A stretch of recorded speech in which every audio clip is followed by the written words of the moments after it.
Continuamos. Esto es Enfoque Matinal desde CDN y ahora vamos a salud mental. Hablemos de salud mental y precisamente yo mencioné ahorita esto del trastorno obsesivo compulsivo por ciertas obsesiones, incluida la obsesión política, pero no, política fuera en verdad. Ahora vamos a entrar a esto de salud mental y vamos a hablar si el doctor José Miguel Gómez está de acuerdo, porque él tiene la última palabra.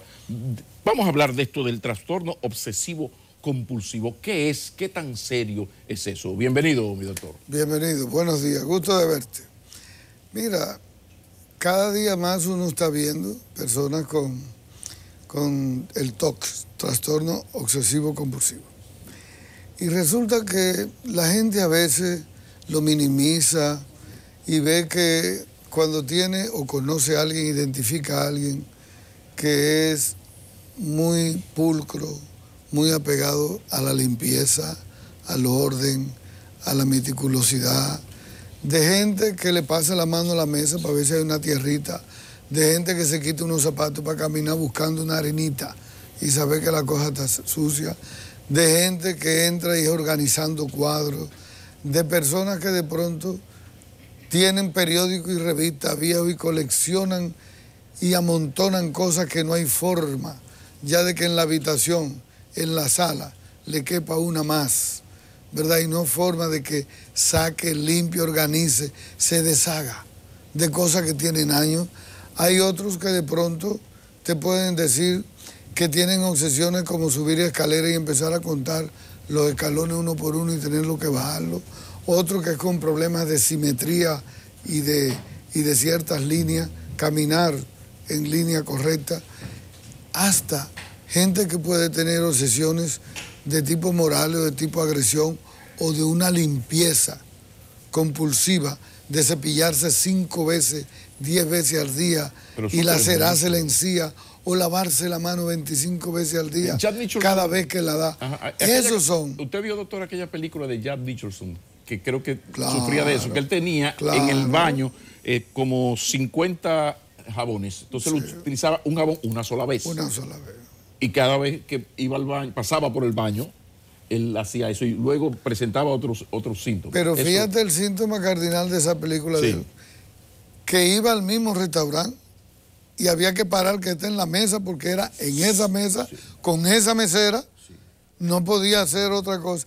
Esos son los rasgos de las personas obsesivas y compulsivas. Es decir, una obsesión es una idea recurrente, persistente, que le llega a una persona que puede ser irracional y lógica, pero que es sostenida y que cada vez que quiere detenerla, pararla, bloquearla, no puede y le crea más angustia y calma la ansiedad cuando esa obsesión de esa idea la lleva a la acción y hace la compulsión, entonces se siente más tranquilo. ¿Y cómo hace un profesional, un psiquiatra, un psicólogo para determinar, para diagnosticar? Si no es que usted es necio con tal cosa, porque la gente lo que piensa es, ese tigre necio, él entra a una casa y comienza a arreglar los cuadros como si estuviera en su casa. ¿Cómo separar de la suegra? Hay suegra necia. La suegra necia que llega a la casa del hijo y comienza a arreglar cosas, a la suegra que tiene un problema, un TOC. ¿Ustedes cómo se hace eso, doctor? Mira, siempre la persona que tiene el TOC, que tiene el trastorno obsesivo compulsivo, cuando va a la consulta, realmente sufre mucho. Sufre mucho porque es una persona que te dice que sus obsesiones le llegan, que de pronto le crea angustia, se deprime, porque le crea dificultad poder controlar los pensamientos, organizarlos, o detener o parar de hacer las cosas que ella entiende que no está bien, pero que ella no tiene cómo controlar eso. Y sobre todo, esos trastornos de ansiedad que le dan cuando se pasa la noche sin dormir con un mismo pensamiento y cuando tiene que pararse 10 veces a chequear la misma puerta que ya chequeó. Y cuando tiene que ir de madrugada a organizar una nevera que ya organizó, porque le llega un pensamiento que está mal. O de pronto comienza a organizar la ropa de la semana y no ha llegado el miércoles que viene y ya las tiene organizadas con los zapatos y con todo. Las medias del mismo color. Correcto. Pues Y cada vez, y entonces cuando llega uno que le cambia el formato, el orden y la meticulosidad, se pone de mal humor, ¿Y la relación se irrita. Ajá. ¿Y la relación de pareja, doctor? Debe ser duro, debe ser duro. Bueno, la relación de pareja con una persona con trastorno obsesivo compulsivo, cuando las obsesiones son en el campo sexual, son totalmente tediosas, porque el obsesivo, así como es limpio, pulcro, puede tener una obsesión de miedo a una suciedad y una contaminación. Y entonces entiende que para hacer el sexo tiene que ser los lunes, entre las 7 y las 8 hay que bañarse primero, ponerse crema, ducharse bien, darse un tiempo, y es un ritual, que cada cosa va en el orden. Y la pobre compañera, compañero. Entonces se agota, y encima de eso, si le tiene temor a la eyaculación, porque hay una contaminación, porque ahora hay papiloma y hay sida, y entonces, es decir, eso es una obsesión. Ni hablar de sexo oral, me imagino que ni hablar de sexo oral. Entonces, es algo que lo limita mucho o la limita mucho. Wow. Es una persona que de pronto en el área laboral, en el área social, cultural, se pelea con la modista porque siempre el último detallito no está bien, se pelea con el barbero o con el salón, va y se pelea con todo el mundo, nunca se está satisfecha con la manicura, nunca entiende que fue al sitio adecuado para comer y que la comida tiene una cosita. Entonces, a cada cosa le vive peleando y desorganizando. ¿Qué hacer? Y ya la gente le tiene miedo. ¿Qué se hace por esas psicorrides. Ya tenemos el diagnóstico, está aquí, ok. Y bastante bien hecho. Y bien hecho por Gómez, Gómez Montero. Entonces, ¿qué vamos a hacer con esto? Mira, a veces cuando lo acompaña el esposo, la mamá, porque tiene esta adolescente, o este niño, porque hay trastornos obsesivos niños, mira, uno normalmente lo primero que le dice es una psicoeducación para hacerle entender al familiar que no es de maldad, que no es su culpa, que no fue que se cogió con eso, que eso no es vagamundería, ni necesidad, que eso es un trastorno que está dentro del espectro de los trastornos de ansiedad y que de pronto va a tener ataques de pánico o va a tener algún tipo de elemento fóbico o va a tener depresión o va a tener trastorno de ansiedad generalizado. Y entonces uno le dice, mira, esto se cura, esto se trata, va a necesitar medicamentos que le van a ayudar, ansiolíticos y antidepresivos, que van a actuar a nivel de su campo neurotransmisor, de sus neurotransmisores, y que le van a bloquear esos pensamientos y le van a quitar esa ansiedad. Y cuando el obsesivo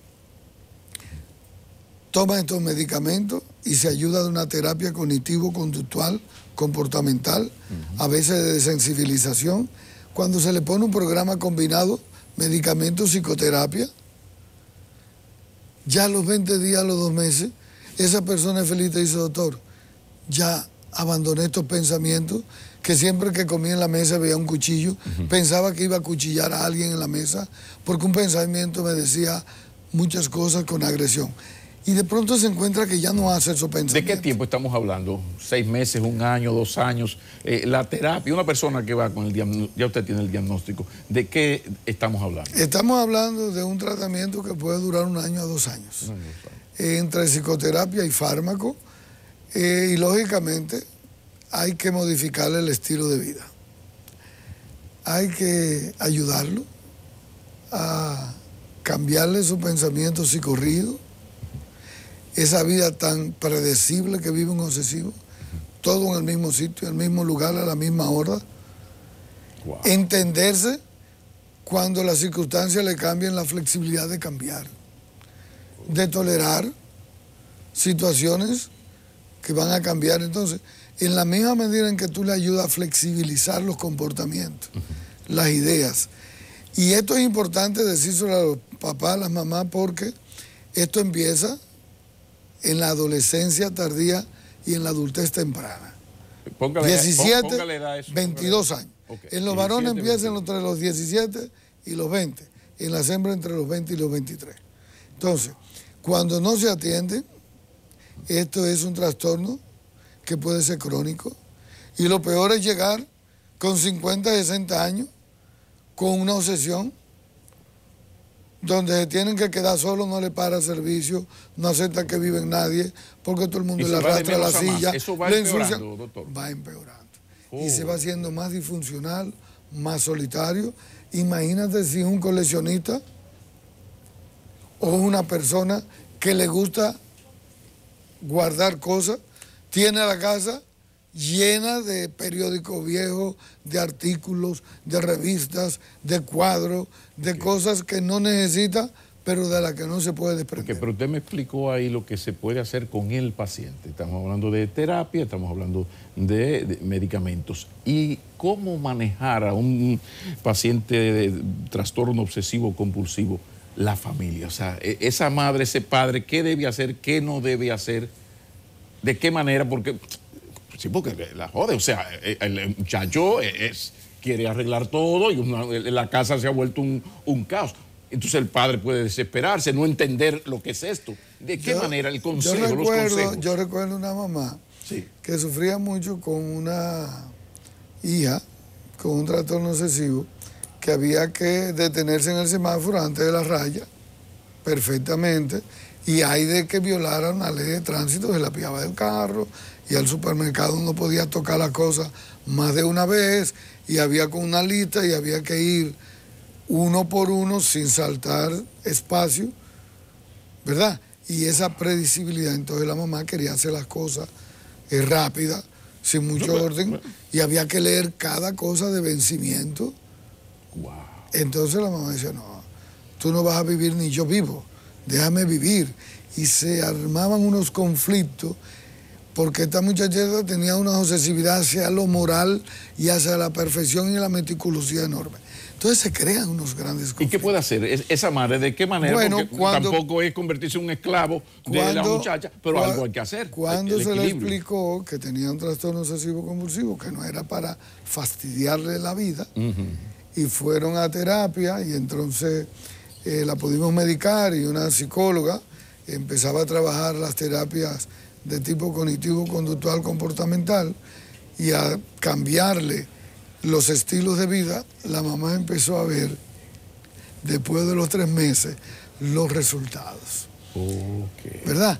Eso es lo bonito, cuando la gente se somete, se deja ayudar, las personas entienden que estos trastornos obsesivos compulsivos son reales, que hay que buscarle la ayuda a tiempo y se da cuenta que ya se fue el mal humor, se fue los trastornos de ansiedad, que ya no se deprime, que de pronto está aceptando ya algunas cosas que cambian.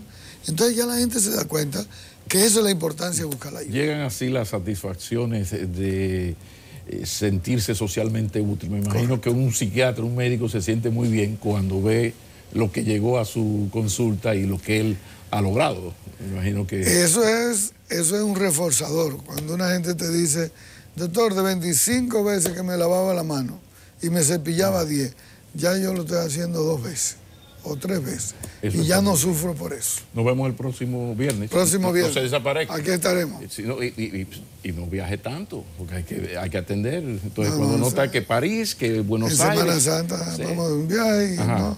Son pocos. Y el Congreso de Patología Dual en Madrid, el Congreso que en Portugal, el Mundial de Psiquiatría.